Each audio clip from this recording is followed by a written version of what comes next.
Profesor Mohanta. Nah, ini ya. Menurut saya ini tadi sudah saya baca bagus ya. Oke, ya ini pertama gambarnya ini ya. Kenapa itu ada carrot, ada apa itu ya? Carrot itu apa ya bahasa Indonesianya ya? Wortel. Wortel. Ya, kenapa ada wortel itu di depan orang ya? Jadi memang pada dasarnya orang itu lazy gitu ya, apa malas. Jadi perlu sesuatu untuk membuat mereka ini apa namanya? Termotivasi begitu ya. Nah, kalau cuma dikasih wortel ini tambah nggak semangat lagi ya. Mungkin kalau yang digantung itu dolar begitu jadi lebih semangat mungkin orangnya ya. Nah, itu ilustrasi saja. Jadi saya amati dua slide dari kawan-kawanmu tadi. Berikut slide saya juga itu sebetulnya masih ini banget ya. Belum ada isian Islamnya itu belum ada ya. Nanti mungkin akan saya sisipkan begitu ya. Oke. Memang suka tidak suka kita masih tetap berkiblat ke barat ya karena human resource management dari barat itu kan sudah ini ya sudah complicated, sudah enhanced, sudah developed begitu ya daripada punya kita yang masih apa namanya masih sangat sederhana ya. Jadi punya kita kalau dari keilmuan Islam itu masih sangat simple. Bahkan bukunya Prof. Jusmaliani itu yang manajemen sumber daya insani itu tipis sekali ya. Memang kita belum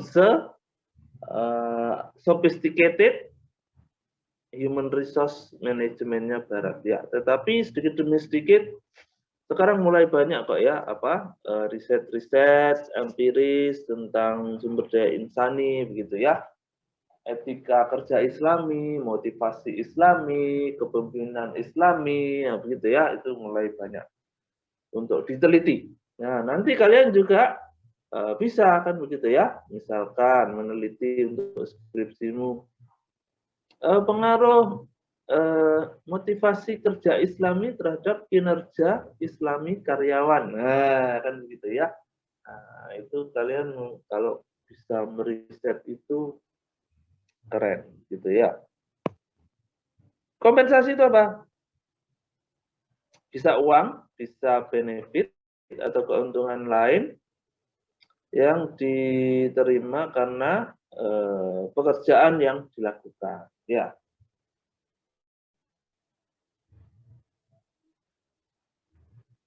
Oke. Menurut Casio, kompensasi adalah direct cash, uang,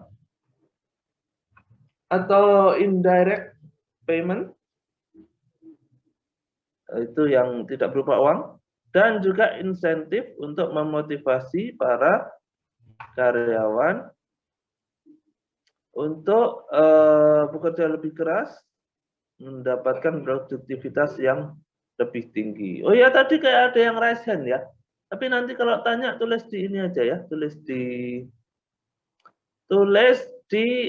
chat box, terus nanti yang present PC minta tolong bikin ini ya, bikin grup, kemudian nanti saya akan apa namanya?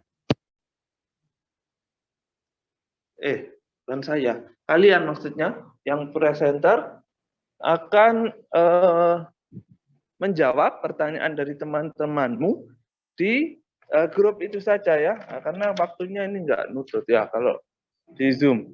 Nah, kemudian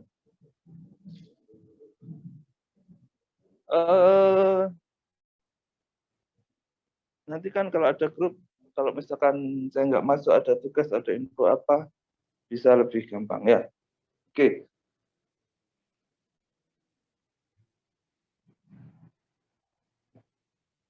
Kompensasi strategis.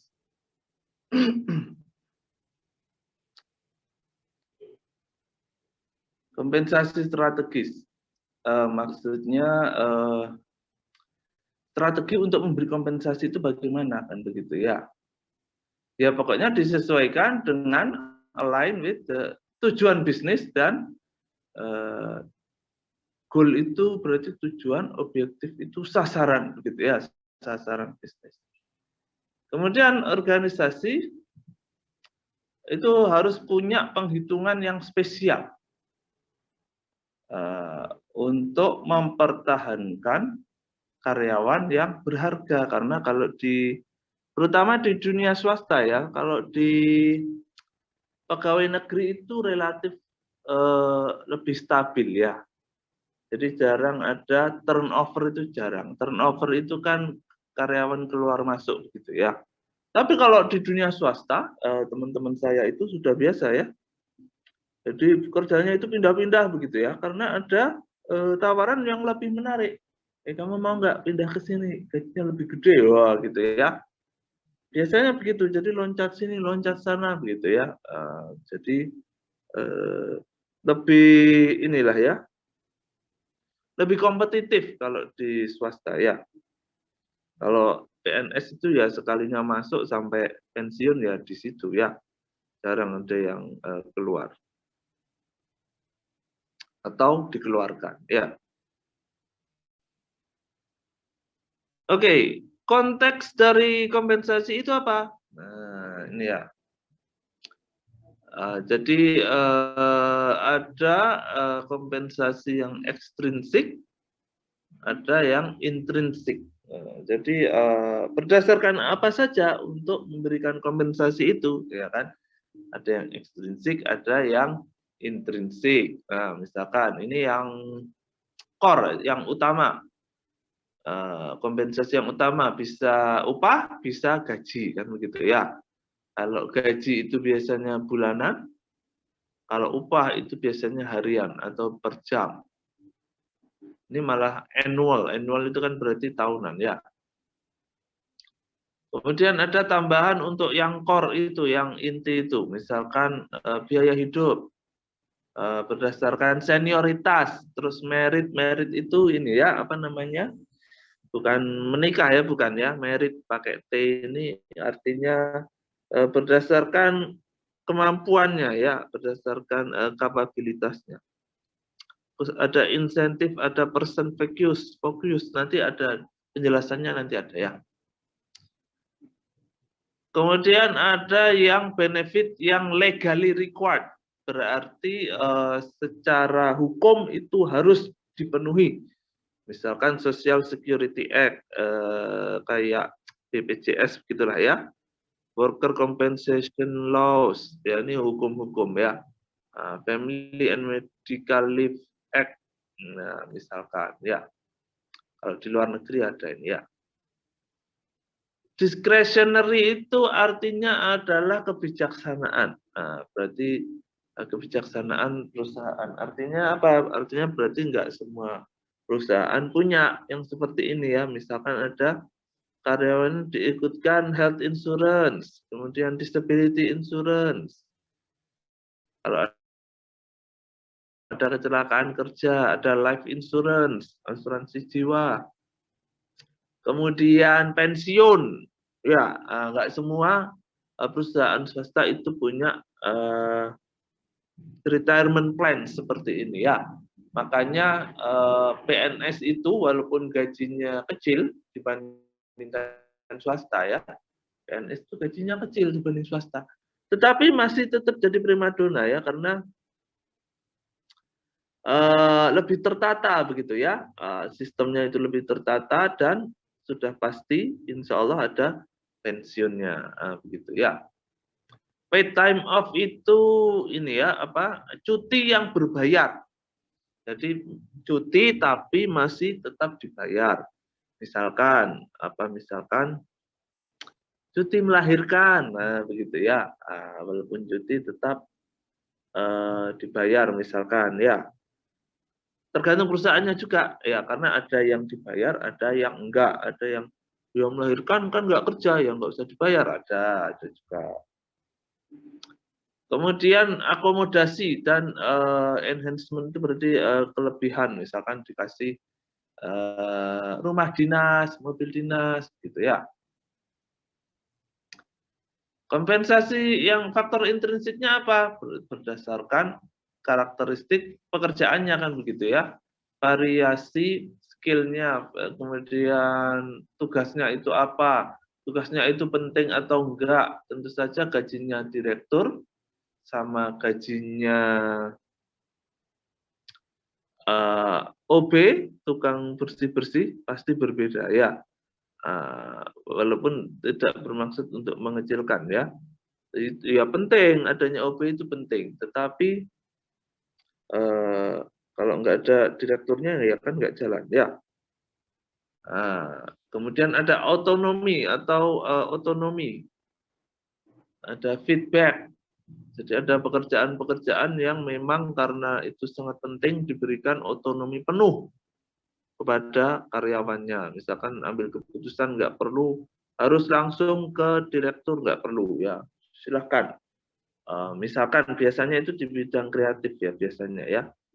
Pokoknya saya minta dibikinkan iklan yang bagus, nah, gitu ya. Itu kalau divisi iklan itu biasanya sudah nggak minta izin ke atas lagi karena dikasih wewenang penuh biasanya ya. Yang atas itu sudah menyerahkan karena merasa yang ahli itu ya dia di bidang itu, tenaga marketing itu yang ahli mereka. Kadang-kadang pimpinan aja kalah, begitu ya.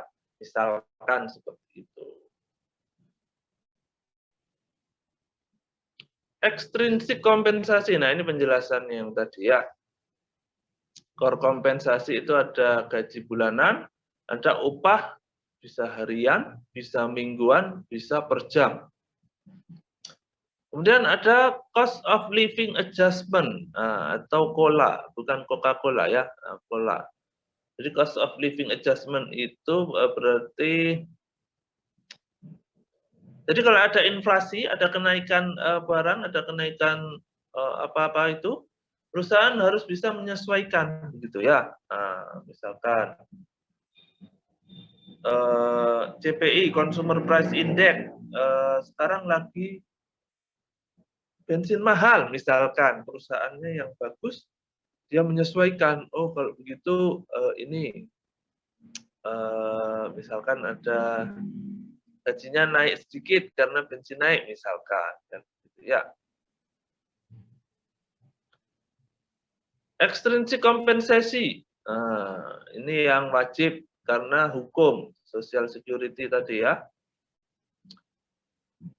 Kemudian kalau sakit, izin sakit. Yang kebijakan health insurance, life insurance, ini tidak semua perusahaan memberikan ya. Ada health insurance, kalau pegawai negeri dapatlah ya BPJS itu ya. Tapi bukan budget pas-pasan jiwa sosialita ya. Jadi health insurance-nya dapat, asuransi jiwa juga dapat kalau nggak salah, pensiun juga dapat, pay time off ada juga sih ya. Jadi walaupun gajinya kecil itu ya keuntungannya PNS itu ya. Jadi makanya kalau tiap tahun ada tes CPNS itu wah pasti membludak. Komponen dari kompensasi, nah ini ya ada gaji dan upah, insentif, fringe benefit itu apa tadi ya? Saya tadi sudah nyari. Fringe benefit itu adalah benefit yang diberikan di luar ini ya, jadi di luar gaji, di luar gaji. Nah, misalkan apa? Misalkan mobil dinas, gitu ya, atau makan siang gratis. Nah, begitu ya. Terus ada perquisite itu apa, nanti dijelaskan, ada perquisite. Gaji dan upah. Nah, gaji itu biasanya untuk worker, pekerja ini ya, pekerjaan yang upah dulu. Upah itu untuk worker yang jamnya maksudnya upahnya per jam. Nah, upahnya per jam. Biasanya untuk pekerjaan